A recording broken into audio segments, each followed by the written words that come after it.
Muhammad sallallahu alaihi wasallam bi muhibbihi faqala assalamu alaikum warahmatullahi wabarakatuh. Waalaikumsalam warahmatullahi wabarakatuh. Alhamdulillahilladzi allama baina qulubina wassalatu wassalamu ala sayyidil mustafa wa ala alihi ahli sidqi wa wafa amma ba'd.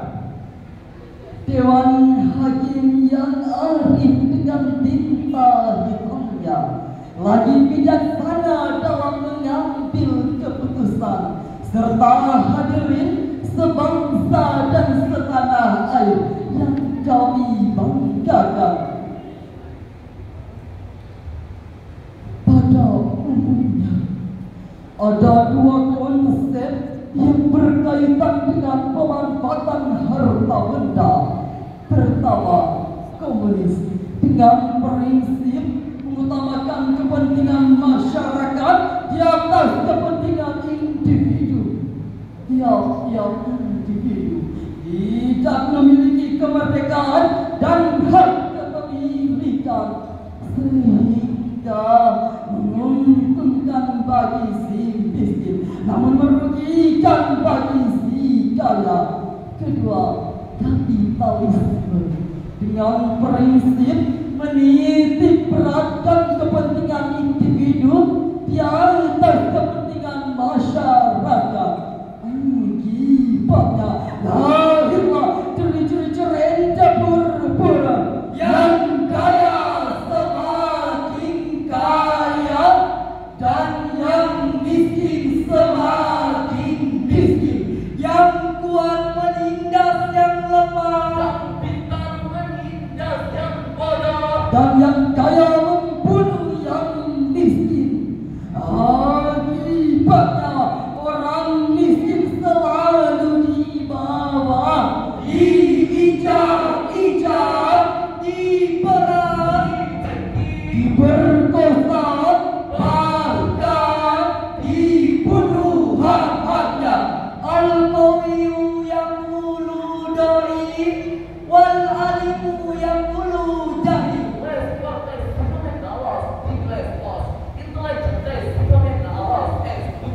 Sing kuat mangan sing ringkih, sing pinter mangan sing bodoh. Lu kuat dahar lu lemah, lu pintar dahar lu bodoh. Yang kuat memakan yang lemah, yang pintar memakan yang bodoh. Zaman keman raya malia, lama zaman raya dogo. Penghisapan manusia terhadap manusia menjadi peradaban. Hadirin, ini membawa derita dan untayan air mata bagi kedua dalam polemik tersebut. Muncul konsep Islam dengan unsur keseimbangan dalam pemberdayaan. Kaila yakuna dulatan bainal agniya minkum, Agar harta dan keadaan dan hanya bergulir di antara satu orang-orang sekalian. dirasakan pula nasib kaum duafa. Prinsip tersebut hadirin dapat kita aplikasikan melalui pelaksanaan zakat, wakaf dan infak. Karena itulah umat sadar zakat, umat sejahtera adalah tema syarihul Quran yang akan kami uraikan pada kesempatan kali ini dengan dasar firman Allah dalam Al-Quran surah At-Taubah ayat 103.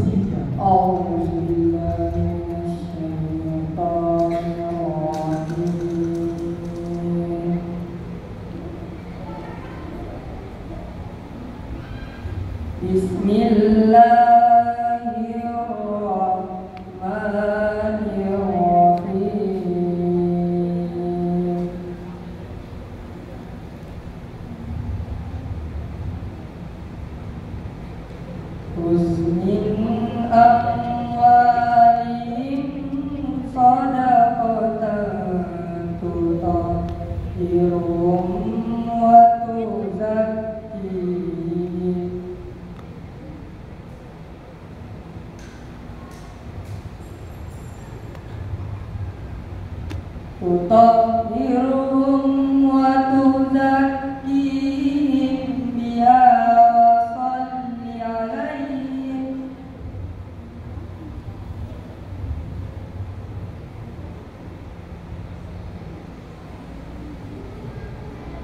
Inna salataka sakanun lahum wallahu sami'un alim.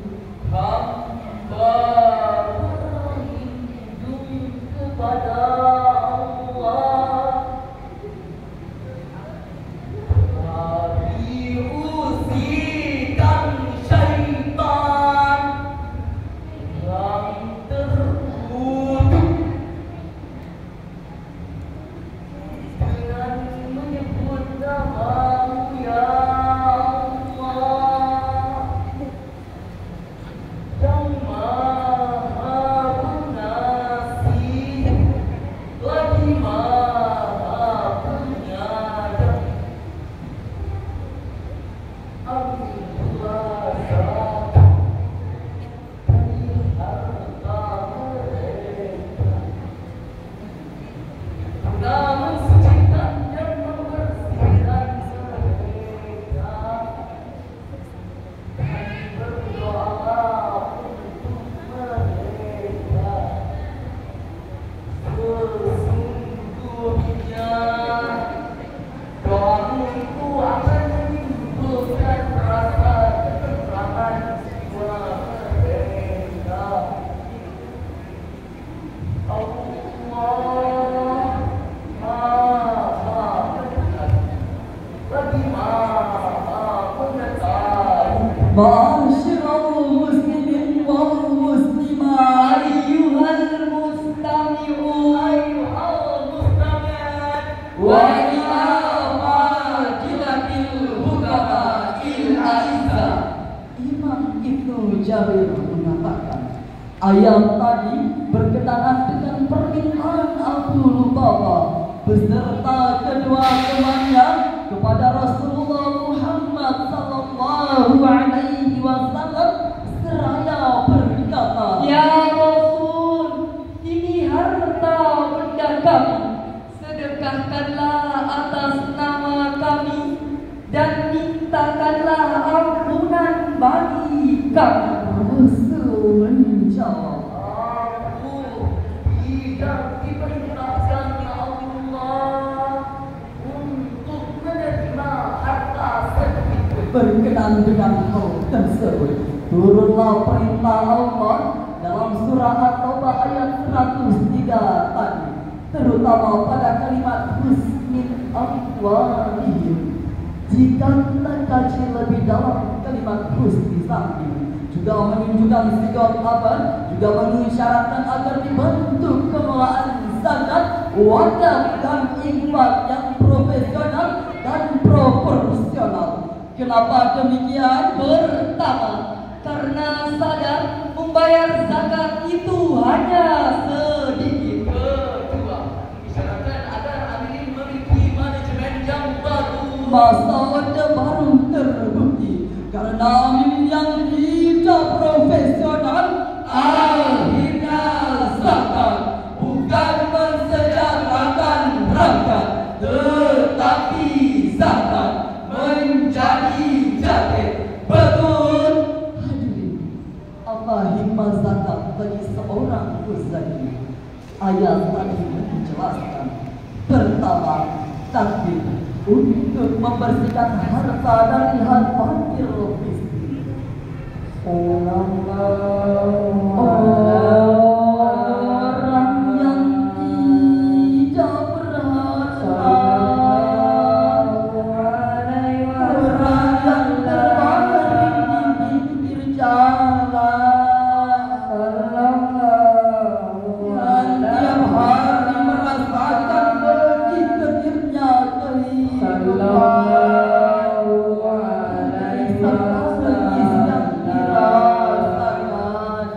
Nah,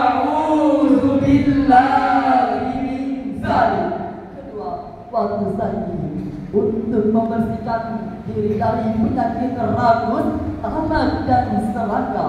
Penyakit inilah hadirin yang harus kita bersihkan. Sebab apabila manusia dilanda penyakit ini akan lahir hartawan berjiwa kaum, pengusaha yang berotak Fir'aun. Fungsinya bukan pelindung rakyat, tetapi pemberas, penindas, bahkan perampasan hak rakyat. Betul. Yang ketiga, taksim, maksudnya dengan zakat, wakaf dan infak. Jiwa akan tenang, hati senang walaupun banyak uang. Amin, amin ya rabbal alamin.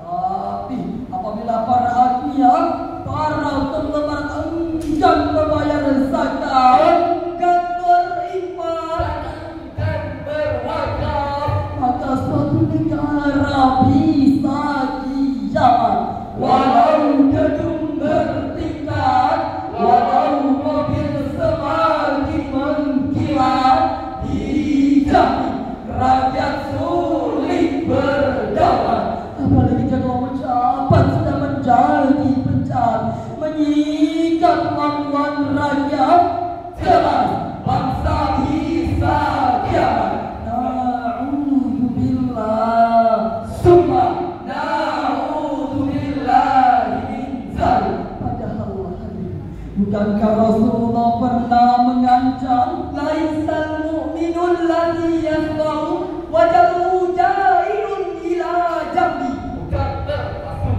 umatku orang yang penyang sendirian sementara tetangganya tertawa kelaparan. Dengan demikian, orang kaya yang tidak peduli dengan nasib kaum duafa, memerankan maju terhadap kaum melarat, terhadap nasib rakyat, bukan mencerminkan orang yang jahat, tetapi mencerminkan orang yang tidak beriman. Dan orang seperti ini harus minggir dari negara kita tercinta ini. Timbul pertanyaan, kepada siapakah zakat itu diberikan?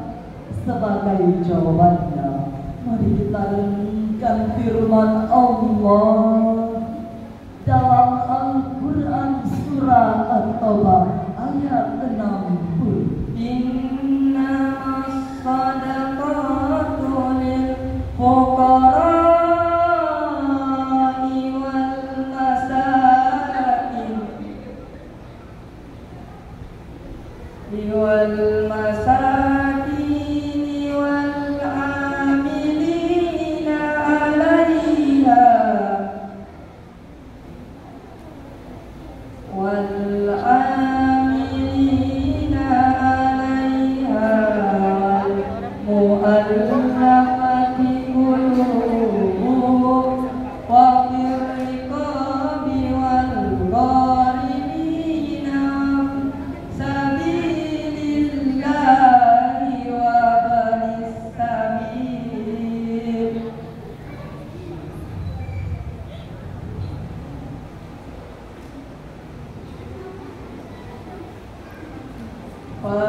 Faridatan minallah wallahu alimun hakim.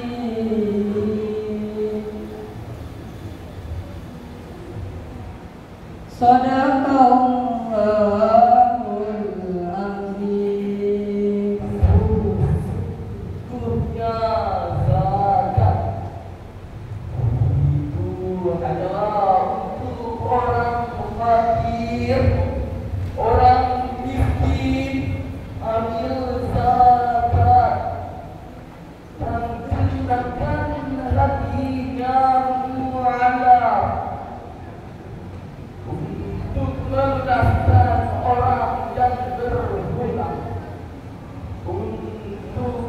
jalan Allah dan untuk orang-orang yang sedang di dalam perjalanan sebagai kewajiban dari Allah.